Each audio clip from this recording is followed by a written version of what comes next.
Hello students. तो आज हम लोग कुछ लूप की प्रोग्रामिंग की प्रैक्टिस करने वाले हैं।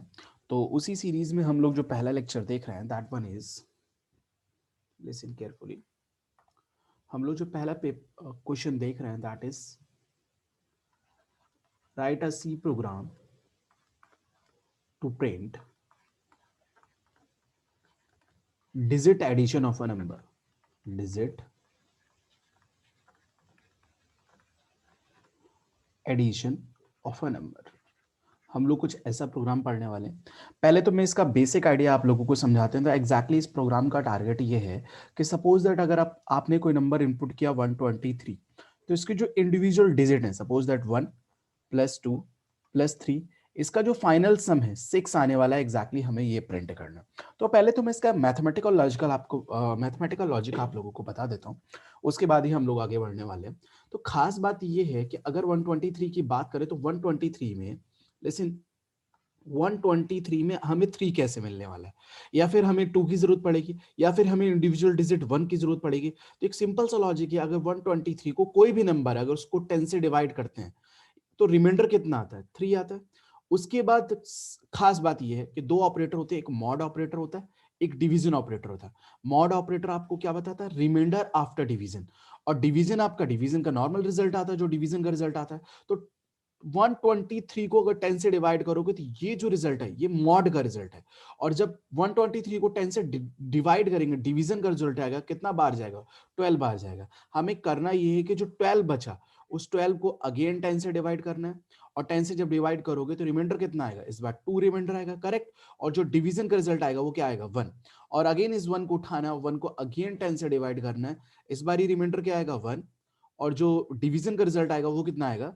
0। और बाद में हमें क्या करना है? 3 + 2 + 1, जो 123 के इंडिविजुअल डिजिट थी वो हमें मिल गई। 3 भी मिल गया है, 2 भी मिल गया है, 1 भी मिल गया। इनको आपस में क्या कर देना? Add on. इस तरीके से हमारा रिजल्ट आने वाला है। तो कुछ इस तरीके से हम इसका सी प्रोग्राम बनाने वाले। मैथमेटिकल लॉजिक तो मैंने आपको लोगों को बता दिया। अब आप लोग ध्यान से सी प्रोग्राम देखेंगे, डेफिनेटली आपको प्रोग्राम बहुत ईजी से समझ में आने वाला है। सबसे पहले आप लोग क्या लिखोगे? हाँ जी, सबसे पहले हम लोग लिखेंगे हेडर फाइल्स। ओके, तो सबसे पहले मैंने लिखी हेडर फाइल्स। ओके, तो आपकी जो पहली हेडर फाइल है that one is hash include stdio.h। और सेकंड आपकी हेडर फाइल है हैश इंक्लूड conio.h। फिर उसके बाद आप लोग void main लिखते हैं। अब जो पहला टास्क है after writing the void main, कि how many variables are required for this program. अच्छा एक बात बताओ, एक तो ये कि हमारा टारगेट क्या? हमारा टारगेट है कि एक नंबर इंपुट करवाना, उसकी डिजिट का एडिशन करना है। तो एक नंबर के लिए मैंने वेरिएबल लिया इंट, आपका सिंपल सा, जस्ट वेट, एक वेरिएबल लिया मैंने इंट n, जिस नंबर को मुझे इनपुट करवाना है। हमें फाइंड आउट क्या करना है? एडिशन। सम एक वेरिएबल ले लिया, उसकी वैल्यू मैंने इनिशियल वैल्यू 0 ले ली। और अगर आप लोगों ने ध्यान दिया तो हम लोग क्या ले रहे थे? एक वेरिएबल रिमाइंडर फाइंड आउट करना पड़ेगा, रिमाइंडर वेरिएबल ले लिया। उसके अलावा मैंने एक वेरिएबल लिया T. T is basically represents a temporary variable. इस टी वेरिएबल की क्यों जरूरत पड़ेगी अभी मैं आप लोगों को कुछ देर में ही बताने वाला हूँ। खास बात ये है, लिसन। ओके, अब मेरे को करना क्या है? एन के लिए मेमोरी बन जाएगी, सम के लिए मेमोरी बन जाएगी, रिमाइंडर के लिए मेमोरी बन जाएगी, और आपका टी के लिए मेमोरी बन जाएगी।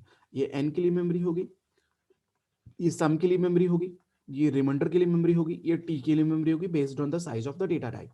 ओके, इन सब के लिए कुछ ना कुछ एड्रेस हम लोग अज्यूम कर देते हैं, 100, 200, 300 और 400। सम की इनिशियल वैल्यू आपने 0 अज्यूम कर रखी है। अब सपोज दैट मैं लिखूंगा printf enter the value of n, enter the value of n, correct. और उसके बाद आप लोगों का जो फंक्शन है, आप कौन सा फंक्शन यूज करते हैं to take the input from the user? Scanf.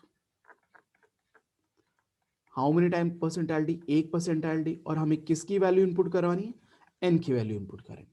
Suppose that आपके एन की वैल्यू इनपुट की 123, तो 123 के डिजिट का एडिशन क्या होने वाला है? हाँ जी, 123 के डिजिट का एडिशन होगा 1 + 2 + 3 विच इज 6। तो 6 रिजल्ट आने वाला है। तो मैं इसके आगे का प्रोग्राम यहाँ टॉप से लिख रहा हूँ।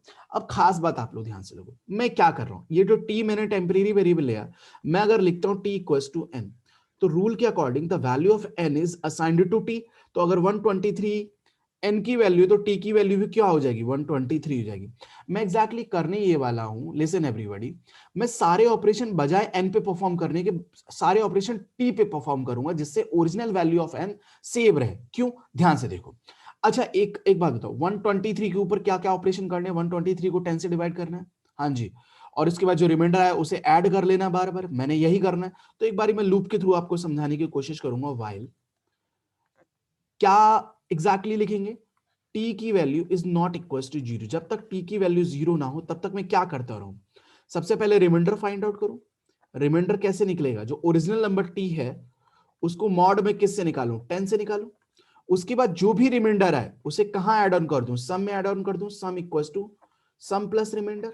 हाँ जी, यही करने वाले। मैं इसको अभी आप लोगों को एक्सप्लेन भी करूंगा, सो हैव सम पेशेंस। उसके बाद t की वैल्यू को t डिवाइडेड बाई 10, कुछ ऐसा किया। अब मैंने क्या किया, सब लोग ध्यान से देखो। हाँ जी, each one of you listen. T में 123 पहुंच गया। अब ध्यान से देखो, मैं व्हाइल लूप को एग्जीक्यूट कर रहा हूं। कैसे एग्जीक्यूट हो रहा है सब लोग ध्यान से देखते रहो। टी मतलब 123 is not equal to zero. अगर ये कंडीशन आपकी ट्रू होगी तब तो मैं ये 3 लाइंस एग्जीक्यूट करूंगा। अगर ये कंडीशन फॉल्स होगी तो मैं लूप से डायरेक्टली बाहर आ जाऊंगा। 123 is not equal to zero, इसका मतलब कंडीशन क्या होगी? कंडीशन ट्रू है। इसका मतलब ये 3 लाइनें मैं एग्जीक्यूट करने वाला हूं। ये कौन सा operator? Assignment operator. Right side में जो भी एक्सप्रेशन उसकी वैल्यू लेफ्ट में असाइन होगी। एक बात बताओ, टी की वैल्यू क्या है? 123। उसको ये ऑपरेटर क्या बता रहा है? Remainder after division. तो डिवीजन किससे करना है? 10 से करना है। रिमाइंडर क्या आएगा? 3। और ये 3 कहां स्टोर हो जाएगा? आपका रिमाइंडर में स्टोर हो जाएगा। तो आपको 123 का एक तरीके से आपको 3 मिल गया है। अब इसको ऐड करना है किस में? सम में। सम की इनिशियल वैल्यू 0 लेनी है। अब खास बात ध्यान से देखते रहो। तो सम अगला एक्सप्रेशन एग्जीक्यूट करेंगे तो सम की वैल्यू है 0, रिमाइंडर की वैल्यू है 3। तो 3 प्लस 0 ये हो गया 0, ये हो गया 3। 3 प्लस 0 क्या हो गया? 3। 3 कहां चला गया? सम में चला गया। 3 में आ गया क्या? आपका सम आ गया। सम की वैल्यू अपडेट हो चुकी है। अब रूल के अकॉर्डिंग आप सोचो 3 में ही 2 ऐड करना, 2 में ही 1 ऐड करना है। तो ध्यान से सुनो, ये 123 को अगर डिवीजन करोगे, 10 से डिवाइड करोगे तो डिवीजन का रिजल्ट क्या आएगा? 12 बाहर जाएगा। तो जो टी में वैल्यू आएगी वो कितनी पहुंच गई? 12। हमारा 123 का काम हो चुका। हमारे पास जो नई वैल्यू है वो क्या होगी? 12। अब मेरी बात ध्यान से सुनो, होगा क्या? अब मैं लूप में इसमें क्या होगा? घूमता ही रहूंगा। लूप में मैं घूमता ही रहता हूं। और कब तक मैं लूप में घूमता हूं? जब तक कि ये वाली कंडीशन फॉल्स नहीं होती। अब टी की वैल्यू क्या है? 12। 12 is not equal to zero, condition is true. Again मुझे रिमाइंडर निकालना है। अब खास बात ये, इस बार टी टी कितना है हमारे पास? 12 है। टी कितना है? 12 है। 12 को अगर 10 से डिवाइड करोगे रिमाइंडर कितना आएगा? 2। और डिवीजन का रिजल्ट कितना आएगा? 1। तो जो रिमाइंडर आया वो तो आ गया मेरा 2। तो रिमाइंडर में जो अपडेटेड वैल्यू है 2, और इस 2 को किसके साथ ऐड कर दूं? सम के साथ ऐड कर दूं। मैं 2 को, मेरे को 3 के साथ ही तो ऐड करना है, तो वही करना। अब जो सम की अपडेटेड वैल्यू है, सम की अपडेटेड वैल्यू कितनी है? 3। और जो रिमाइंडर की अपडेटेड वैल्यू क्या है? 2। 2 प्लस 3 कितना हो गया? 5। 5 किस में जाएगा? सम में जाने वाला है। हाँ जी, तो 5 में अपडेट होके वैल्यू हो गई 5। करेक्ट। अब 5 मतलब इन दोनों का सम आ चुका है। अब फिर से मैं लूप में घूमूंगा। इस बार जब लूप में घूमूंगा तो इस एक्सप्रेशन की हेल्प से, जो टी की वैल्यू कितनी थी 12, 12 को 10 से डिवाइड करोगे तो रिजल्ट कितना आएगा? 1। टी की वैल्यू होगी 1। फिर से मैं लूप में वापस जाऊंगा। वाइल अब 1 की टी की वैल्यू क्या है? 1। 1 is not equal to zero, condition is true. Condition true है तो अगेन मैं 3 लाइंस एग्जीक्यूट करूंगा। एक बात बताओ, इस बार t की वैल्यू कितनी है? 1। 1 को अगर 10 से डिवाइड करोगे रिमाइंडर कितना आएगा? 1। और डिवीजन का रिजल्ट कितना आएगा? 0। करेक्ट। तो इस बार ही रिमाइंडर में क्या पहुंचेगा? अपडेट होके 1। और इस बार ही क्या करने वाले हो? सम में अपडेटेड वैल्यू सम की क्या हो चुकी है अब? 5। 5 प्लस 1 रूल के अकॉर्डिंग ये 5 और इस पे मुझे 1 ऐड करना, तो 5 प्लस 1 कितना हो गया? 6। सम में हो गया 6। और उसके बाद टी को division, T divided by 10, 10 division का रिजल्ट कितना आ रहा है? 0। 0 पहुंच गया। मैं फिर वापस लूप में जाऊंगा। तो वाइल लूप की खास बात क्या होती है? हम लोग लूप में घूमते ही रहते हैं, लूप में राउंड लगाते ही रहते हैं जब तक कि वो कंडीशन फॉल्स नहीं हो जाती। अब ध्यान से सुनो, टी की value is 0। 0 is not equal to 0, condition is false. भाई 0 तो 0 के बराबर है, तो इसका मतलब ये कंडीशन फॉल्स होगी। अगर कंडीशन फॉल्स है तो इसका मतलब आप कहां पहुंच गए? लूप के बाहर पहुंच गए। और लूप के बाहर पहुंच गए। अब एक बात बताओ, क्या सम की वैल्यू कैलकुलेट हो चुकी है? हाँ जी, सम की वैल्यू कैलकुलेट होगी। कहां स्टोर है? मेमोरी में स्टोर है। क्या हमें दिखाई देगी? दिखाई नहीं देगी। तो दिखने के लिए हम क्या करेंगे? प्रिंट कराएंगे। किसको? सम को प्रिंट कराएंगे। अब ध्यान से सुनो, इस एन की मैंने कॉपी क्यों बनाई थी, ये आपको आइडिया लग जाएगा। मैं इसके लूप के बाहर लिखने वाला हूं प्रिंट एफ द सम, या फिर ऐसे लिखते हैं the digit addition, the digit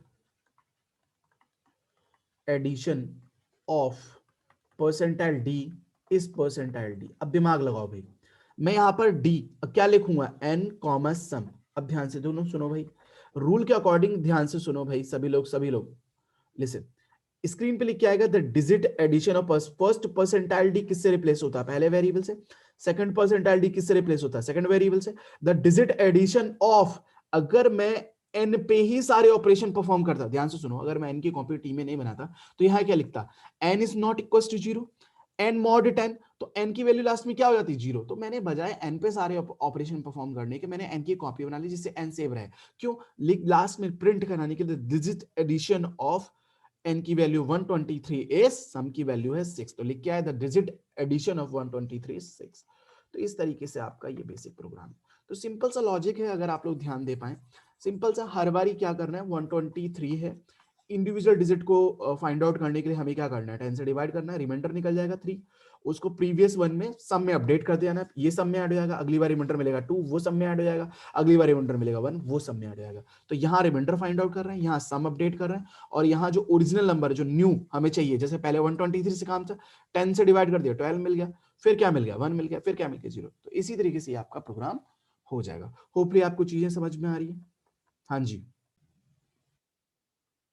अब इसी प्रोग्राम से ऐड ऑन करके हम एक सेकंड प्रोग्राम देखते हैं। क्या प्रोग्राम देखना है, ध्यान से देखो भाई, मैं एक प्रोग्राम आपको बेसिक आइडिया दे रहा हूँ, मैं लिख भी दे रहा हूँ टॉपिक क्या हम लोग प्रोग्राम करने वाले हैं। पहले तो मैं इसको रब कर लेता हूँ। ओके, खास बात ये हमें एक प्रोग्राम बनाना है।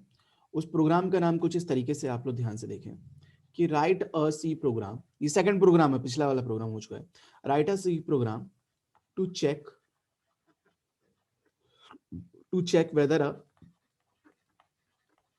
whether a entered number is Armstrong or not। अब आपके लिए कि जो कीवर्ड है आर्मस्ट्रॉन्ग और नॉट, आर्मस्ट्रॉन्ग और नॉट, आपको चेक करना है कि कोई नंबर आर्मस्ट्रॉन्ग है कि नहीं है। तो पहले तो मैं आप लोगों को ये बताता हूं एग्जैक्टली आर्मस्ट्रॉन्ग होता क्या है।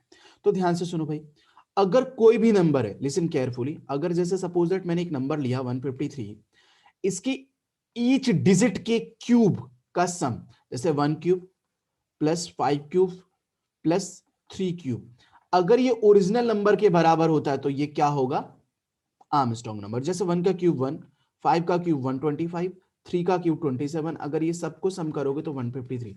तो डिजिट, ईच इंडिविजुअल डिजिट के क्यूब का सम अगर ओरिजिनल नंबर के बराबर है, हम इसको ओरिजिनल नंबर को और जो एडिशन निकालेंगे उसको कंपेयर करके देखेंगे, अगर ये दोनों आपस में इक्वल है तो ये क्या हो गया, आर्मस्ट्रॉन्ग नंबर।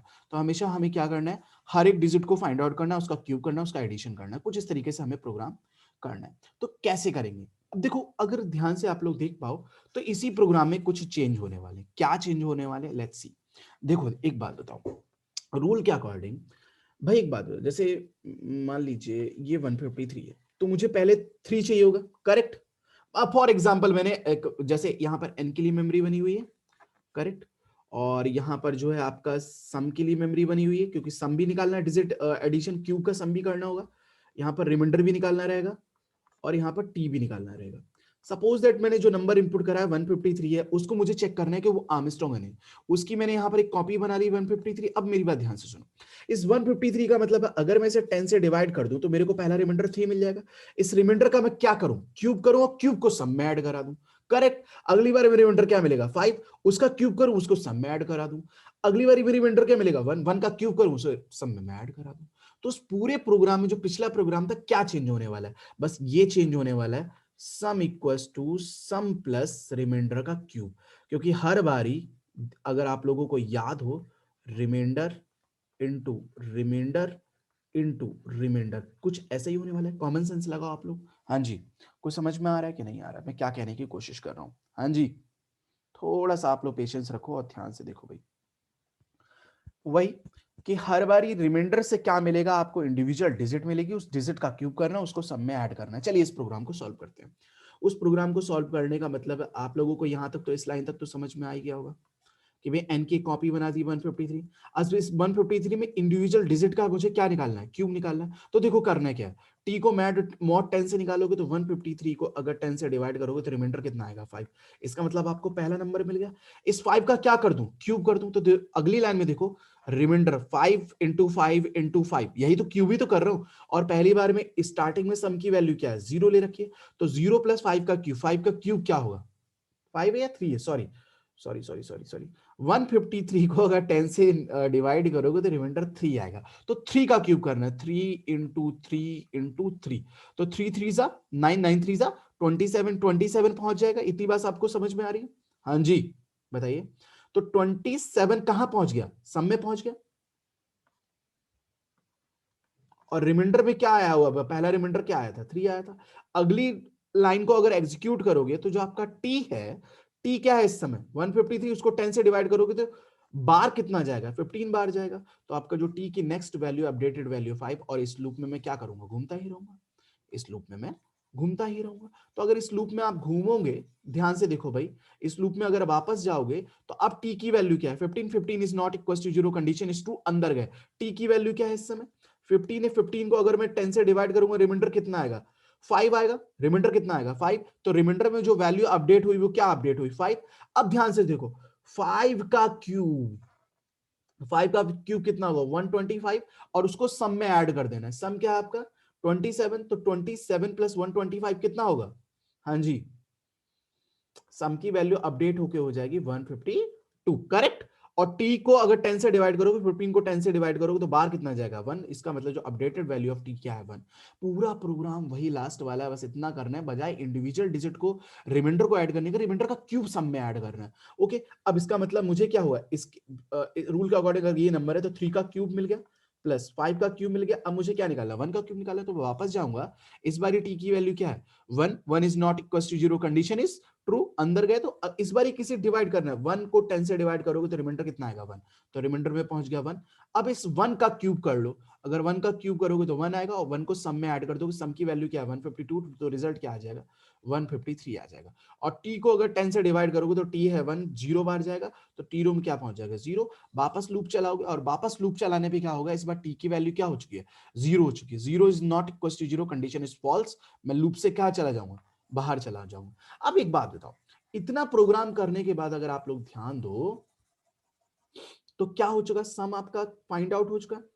अब मुझे इसे किससे कंपेयर करना है, एन से कंपेयर करना है। तो रूल के अकॉर्डिंग आप कौन सा स्टेटमेंट लगाओगे, इफ एल्स स्टेटमेंट लगाओगे। तो सिंपल बस एक टास्क आप लोगों को करना है प्रोग्राम के एंड में, यहां पर लिख देना अगर इफ एन ओरिजिनल नंबर बराबर हो किसके, जो सम निकाला है उसकी, ईच भाई सम में क्या स्टोर है, ईच डिजिट के क्यूब का सम, यही तो ऐड है सम।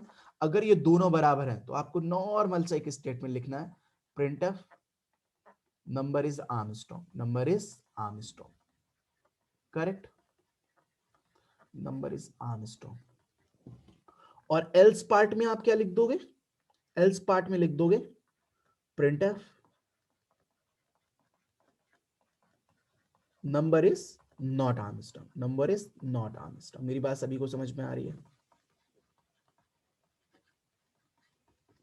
उसके बाद आपका करली ब्रैकेट ओपन, उसके बाद आप क्या लगाओगे, हाँ जी, उसके बाद आप गेट सी एच लगाओगे और आपका मेन क्लोज हो जाएगा। इस पूरे प्रोग्राम में अगर आप लोग देखें तो सिंपल सा फंडा है, दोनों प्रोग्राम में यही हुआ है कि आपको एग्जैक्टली ओरिजिनल नंबर है, जैसे मान लीजिए 123 को मुझे चेक करना होता कि आर्मस्ट्रॉन्ग नहीं है, तो देखो 3 का क्यूब कितना होगा 27, 2 का क्यूब कितना होगा 8, और आपका 1 का क्यूब कितना होगा 1, 1 प्लस 8 9, 9 प्लस ये कितना हो जाएगा 36, 36 is not equal to what 123। तो 123 के ईच इंडिविजुअल डिजिट का क्यूब 36 है, तो वो आर्मस्ट्रॉन्ग नंबर नहीं होगा। तो सिंपल से दो प्रोग्राम थे जो आप लोगों ने अभी समझ लिए। एक बार ये आप लोग इन प्रोग्राम को रन करा के भी देख सकते हैं फॉर अंडरस्टैंडिंग पर्पस। उसके बाद एक नया प्रोग्राम देख रहे हैं हम लोग, बिल्कुल इन्हीं से रिलेटेड एक और प्रोग्राम है, write a C program, write a C program to print reverse of a number, reverse of a number. किसी एक नंबर को मुझे इनपुट करवाना है, सपोज दैट अगर मैंने इनपुट करवाया 123, तो इसका रिवर्स आउटपुट में क्या प्रिंट होने वाला है 321। कुछ इस तरीके से हम लोगों को प्रोग्राम करना है। देखो यार खास बात ये 123, तो इसको मुझे इंडिविजुअल डिजिट 3 कैसे मिलेगी, मुझे इसे 10 से डिवाइड करना रहेगा। रिमाइंडर अगली डिजिट कैसे मिलेगी, मुझे इसे डिवाइड करना पड़ेगा, 10 से 2 मिल जाएगा। तो सेम वही प्रोसेस है जो हम लोग पिछले 2 प्रोग्राम्स में करना है, थोड़ा सा डिफरेंट है। क्या डिफरेंट है वही आप लोगों को देखना है। ओके चलिए, तो सबसे पहले आप लोग क्या काम करते हैं, हेडर फाइल्स लिखते हैं। हेडर फाइल्स लिख लोगे आप लोग, फिर आप लोग वॉइड में लिखते हैं। ओके अब एक बात बताओ, एक नंबर इनपुट करवाना है, इंट n ले लेते हैं n, वो नंबर इनपुट करवाना है जिसका मुझे रिवर्स निकालना है। एक वेरिएबल ले लेते हैं रिवर्स, जिसमें रिवर्स स्टोर होगा, जीरोस की वैल्यू ले लेते हैं। उसके अलावा आपको रिमाइंडर निकालने की जरूरत पड़ेगी। उसके अलावा आपको t वेरिएबल लेके रखना फॉर द टेम्परेरी पर्पस। और टेम्परेरी वेरिएबल क्यों ले रहे हैं ये आप लोगों को मैंने पिछले प्रोग्राम्स में बता दिए, ओरिजिनल नंबर की वैल्यू को सेव करने के लिए। अगर ओरिजिनल नंबर पे ही सारे ऑपरेशन परफॉर्म कर दोगे तो ओरिजिनल नंबर की वैल्यू को लास्ट में प्रिंट नहीं करा पाओगे। तो अगेन वही n के लिए मेमोरी बनेगी, करेक्ट, सारा ऑपरेशन वही है। रिवर्स के लिए मेमोरी बनेगी, उसके बाद रिमाइंडर के लिए मेमोरी बनेगी, उसके बाद t के लिए मेमोरी बनेगी। हाँ जी, और खास बात ये सबसे पहले n की रिवर्स की वैल्यू 0 है और n की वैल्यू यूजर से इंपुट करवानी तो क्या लिखेंगे, printf enter the value of n, enter the value of n। हाँ जी यही करने वाले हैं। उसके बाद स्कैनफ परसेंटाइल d और m%n, करेक्ट। m%n का मतलब है सपोज दैट मैंने n की वैल्यू 123 इनपुट करी तो मेरा आउटपुट क्या आने वाला है 3221 आ रहा है। अब इसके बाद मैं इसके ऊपर लिखने वाला हूं। अब मैंने क्या किया, मैंने एक एक्सप्रेशन लिखा t इक्वल्स टू n, मतलब assignment operator, the value of n is assigned to t, मुझे एक कॉपी बनानी है तो 123 यहाँ आ गया। अब मुझे 123 पे ही सारे ऑपरेशन परफॉर्म करने हैं तो कैसे करेंगे, मैंने एक लूप लिया व्हाइल, आप लोग फॉर लूप से भी कर सकते हैं। व्हाइल t की वैल्यू जब तक 0 ना हो जाए तब तक मुझे क्या करना है, जैसे 321 प्रिंट कराना है तो 3 निकालने के लिए क्या करना पड़ेगा, वही 10 से डिवाइड करना पड़ेगा रिमाइंडर, और मुझे t को मॉड किससे निकालना रहेगा 10, वही ऑपरेशन परफॉर्म करना है। बस एक लाइन में डिफरेंस आ रहा है, रिवर्स कैसे निकालोगे, रिवर्स इक्वल्स टू आपको करना ये है रिवर्स इंटू 10 प्लस रिमाइंडर, ये एक्सप्रेशन मैं आपको अब समझाऊंगा। और लास्ट लाइन जो प्रीवियस 2 प्रोग्राम्स में थी वही t equals to t divided by 10, और ये आपका लूप का वैल्यू हो गया। अब ध्यान से देखो, खास बात मैं इस प्रोग्राम को समझा रहा हूं, आप जल्दी से समझें। t की वैल्यू क्या है 123, हाँ जी t की value 123, 123 is not equal to 0, condition is true. अब अंदर का रिमाइंडर निकालोगे तो 123 को अगर 10 से डिवाइड करोगे तो रिमाइंडर क्या आएगा 3 आएगा। 3 को कहां स्टोर कर रहा है, रिमाइंडर में स्टोर कर रहे हो। ओके अब करना ये है रिवर्स, ये एक्सप्रेशन एग्जीक्यूट हुआ, assignment operator right to left work करता है, तो रिवर्स की वैल्यू कितनी 0 इंटू 10, 10 इंटू 0 0 हो गया इस एक्सप्रेशन का रिजल्ट, प्लस रिमाइंडर, रिमाइंडर की वैल्यू क्या है 3, वो चलेगी रिवर्स, यहां पर चलेगी, करेक्ट।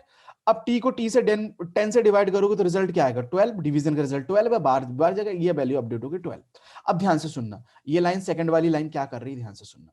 रूल के अकॉर्डिंग आपको 123 का 3 प्रिंट कराना था, आपको 3 मिल चुका है, रिवर्स में देख लो 3 मिल चुका है। मैं वापस जाऊंगा लूप में, again t is not equal to 0, t की value 12, 12 is not equal to 0, condition true, अंदर गया, इस बार t की वैल्यू है 12, 12 को अगर 10 से डिवाइड करूंगा तो रिमाइंडर क्या मिलने वाला है 2, करेक्ट। अब ध्यान से देखो, अब इस एक्सप्रेशन को एग्जीक्यूट करते हैं, इस सेकंड वाले एक्सप्रेशन को, तो रिवर्स की वैल्यू कितनी है 3, 3 इंटू 10 30, तो कर ये रहा है कि जो 3 है उसकी प्लेस वैल्यू तक ले जाने का काम क्या कर रहा है, ये इंटू 10 कर रहा है, 30 हो गया। अब उसमें रिमाइंडर जोड़ दो, रिमाइंडर क्या है इस समय 3, तो अगर 3 3 जोड़ दोगे, सॉरी रिमाइंडर 3 आया 2 आया, सॉरी 2 अपडेट हो चुका है भाई, रिमाइंडर इस लाइन से 2 अपडेट होके क्या हो चुका है 2 हो चुका है, करेक्ट भाई। अभी 10 को 12 को 10 से डिवाइड करोगे रिमाइंडर 2 आएगा ना, 2 आ चुका है। तो रिवर्स को 10 किया 30 प्लस ये रिमाइंडर कितना है 2, कितना हो गया 32, तो रिवर्स की अपडेटेड वैल्यू होगी 32। मतलब जब ये रिवर्स हुआ तो इस तरीके से जा रहा, अब मुझे 32 मिल चुका है, अब मुझे 1 और चाहिए, तो t को अगेन 10 से डिवाइड करोगे तो रिजल्ट क्या रह जाएगा 1, तो रिवर्स वैल्यू होगी 1, वापस गए। अब ध्यान से सुनो, मैं थोड़ा सा क्विक इसलिए क्योंकि प्रीवियस 2 प्रोग्राम्स जो हैं बिल्कुल सेम एज इट इज ऐसे ही थे। अब देखो t की value 1, 1 is not equal to 0, condition is true, अंदर गए। अब ध्यान से सुनो, अब 1 को 10 से डिवाइड करना रहेगा, अगर 1 को 10 से डिवाइड करोगे तो रिमाइंडर कितना आएगा 1, 1 की वैल्यू अपडेट होगी क्या 1 हो गई। अब ध्यान से सुनो, रिवर्स की वैल्यू इस समय कितनी है 32, 32 से एक प्लेस मुझे यहां भी चाहिए, तो 0 से 10 से मल्टीप्लाई करेंगे तो क्या हो जाएगा 320, am I right? अब 322 में 1 ऐड करोगे तो क्या आएगा 321, तो 321 आपकी रिवर्स की वैल्यू आ गई 321। ये बात सभी को क्लियर? ओरिजिनल नंबर क्या था 123, रिवर्स क्या हो चुका है 321। हाँ जी, हो चुका है नहीं हो चुका है? सिंपल सी बात है। तो सिंपल, अब इसके बाद जो डिवीजन का रिजल्ट होगा, 1 को अगर 10 से डिवाइड करोगे, रिमाइंडर के डिवीजन का रिजल्ट क्या आएगा 0। मैं वापस जाऊंगा यहाँ पर, 0 is not equal to 0, condition is false, condition false, मैं लूप से हो गया बाहर। अब बाहर आते ही बस मुझे क्या करना है, रिवर्स की वैल्यू को प्रिंट करना है। रिवर्स कैलकुलेट हो चुका है तो प्रिंट ऑफ ऐसे लिखना है। अगर मैं ओरिजिनल एन को चेंज कर देता तो एन की वैल्यू कभी प्रिंट नहीं करा पाता। देखो टी की वैल्यू 0 हो जा रही तो एन की वैल्यू भी 0 हो जाती। तो ऐसे लिखूंगा print of the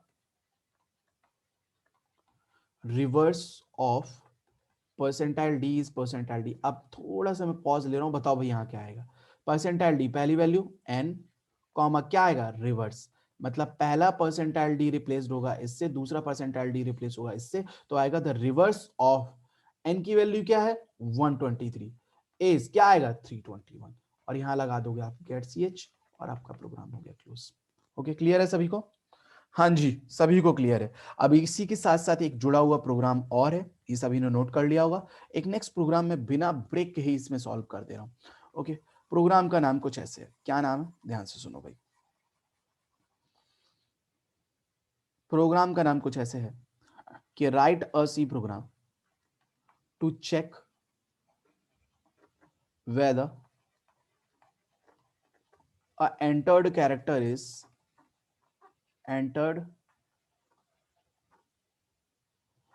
character is palindrome or not, palindrome or not। अब आप लोग सोच रहे होंगे सर ये पैलेंड्रोम क्या होता है, मैं भी आप लोगों को बता रहा हूं। लिसन, पैलेंड्रोम नंबर वो नंबर होता है कि अगर उस नंबर को रिवर्स किया जाए तो रिवर्स करने के बाद भी वो नंबर ओरिजिनली ही रहे, तो वो क्या है पैलेंड्रोम है। जैसे अगर मैं 121 है, इसको रिवर्स करूंगा तब भी क्या आएगा 121, इसका मतलब ये पैलेंड्रोम है। अगर मान लीजिए कोई नंबर है 153, मैं इसको रिवर्स करता हूं तो क्या आएगा 351, तो ये पैलेंड्रोम नहीं है क्योंकि ओरिजिनल नंबर और ये नंबर अब डिफरेंट है। तो हमेशा ध्यान रखो पैलेंड्रोम नंबर वो नंबर होता है कि अगर ओरिजिनल नंबर को रिवर्स किया जाए और रिवर्स जो रिवर्स्ड नंबर है वो ओरिजिनल नंबर के बराबर हो तो क्या होगा, वो नंबर पैलेंड्रोम होगा। तो एक बात बताओ, वही प्रोग्राम, इतना प्रोग्राम हमने किसका किया, रिवर्स का किया। तो हमें एक कंडीशन चेक करनी रहेगी, इफ क्या जो ओरिजिनल नंबर हमने क्या ले रखा था एन की वैल्यू अगर रिवर्स में हमारे रिवर्स्ड नंबर आया था रिवर्स के बराबर हो तो हम क्या लिख दें प्रिंट एफ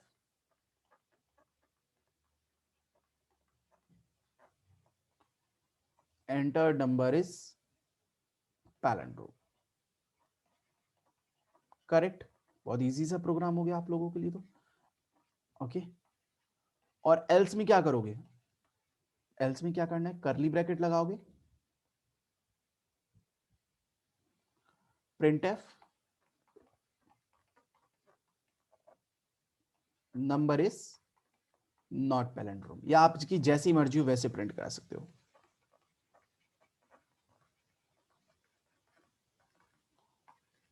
ओके, उसके बाद आप लोगों को गेट सीच लगाना है। पूरा प्रोग्राम वही है, बस लास्ट में ओरिजिनल नंबर को जो रिवर्स नंबर है उससे आप लोगों को चेक कर लेना है। सभी को कितना क्लियर हो रहा है? हाँ जी।